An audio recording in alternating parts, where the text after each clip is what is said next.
राधे राधे। आज हम कार्तिक मास महात्म का 11वां अध्याय सुनेंगे। तो चलिए शुरू करते हैं 11वां अध्याय। जिसको जप कर जीव हो भवसागर से पार, 11वें अध्याय का कपिल करे विस्तार। एक समय जब समुद्र का पुत्र जलंधर अपनी स्त्री वृंदा के सहित असुरों से सम्मानित हुआ सभा में बैठा था, तभी गुरु शुक्राचार्य वहां पहुंचे, जिनके तेज से सब दिशाएं प्रकाशित हो गईं। तब गुरुजी को आता देख असुरों सहित सागर पुत्र ने उठकर बड़े आदर से उन्हें प्रणाम किया। तेजस्वी गुरुजी ने सबको आशीर्वाद दिया। फिर उनकी एक दिव्य आसन पर बैठाकर सब दैत्य भी यथास्थान बैठ गए और सागर पुत्र ने नम्रता से यह प्रश्न किया, हे गुरुजी, राहु का सिर किसने काटा था? आप हमें ये बतलाएं।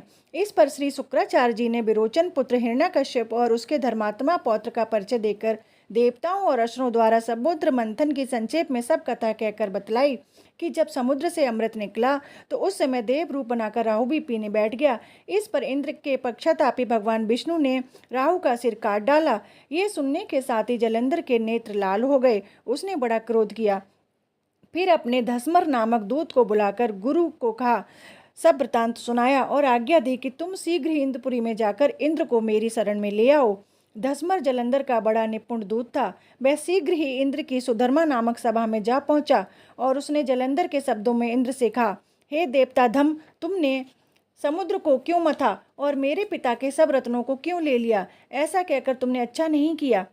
यदि तू अपना भला चाहता है तो उन सब रत्नों सहित देवताओं के साथ मेरी शरण आ, अन्यथा हे सुराधम, मैं सत्य कहता हूँ कि तेरा राज्य ध्वंस कर दूंगा।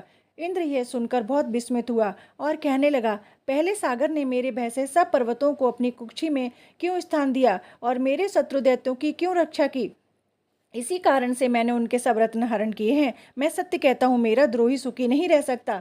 इंद्र की बात सुनकर वह दूत शीघ्र ही जलंधर के पास आया और सब बातें उसे कह सुनाई, जिन्हें सुनते ही वह दैत्य क्रोध के मारे अपने होठों को काटने लगा और देवताओं को जीतने के लिए उसने उद्योग आरंभ किया। फिर तो सब दिशाओं तथा पाताल से करोड़ों दैत्य उसके पास पहुंच गए।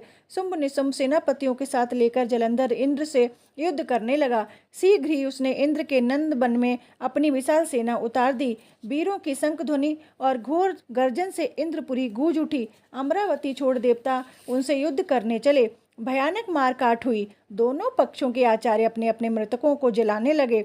असुरों के आचार्य गुरु शुक्र अपनी मृत संजीवनी विद्या से और देव गुरु बृहस्पति द्रोणागिरी से औषधियां लाकर मृतकों को जिलाते रहे। इस पर जलंधर ने अपने गुरु शुक्राचार्य से क्रोध होकर कहा, मेरे हाथ से मरे हुए देवता जी कैसे सकते हैं? जिलाने वाली औषधियां तो सब आपके पास ही हैं, फिर ये कैसे संभव है? इस पर श्री शुक्राचार्य जी ने गुरुदेव श्री बृहस्पति जी द्वारा द्रोणागिरी से औषधि लाकर देवताओं को जिलाने वाली बात बताई। यह सुनकर जलंधर और भी क्रोधित हो गया।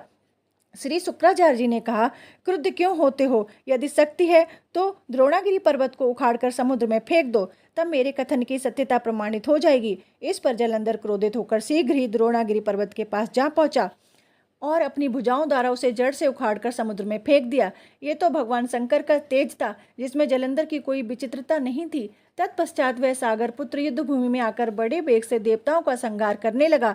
जब गुरु बृहस्पति औषधि लेने के लिए द्रोणागिरी पर्वत पर पहुंचे तो द्रोणागिरी की जगह वहां पर उन्हें सूना मैदान मिला। तब वह भयभीत होकर देवताओं के पास आए और कहा, युद्ध बंद कर दो, तुम लोग अब जलंधर को नहीं जीत सकोगे। पहले इंद्र ने जो भगवान शंकर का अपमान किया था, यह उसी का फल है। यह सुनकर देवता युद्ध की आशा त्याग अत्यंत व्याकुल हो इधर उधर भाग निकले। सिंधु सुत निर्भय होकर अमरावती में प्रविष्ट हो गया। इंद्र आदि सब देवताओं ने गुफाओं में शरण ली। इस प्रकार 11वां अध्याय समाप्त। अगर आपको मेरा वीडियो पसंद आया हो तो लाइक करें, शेयर करें, सब्सक्राइब करें। राधे राधे।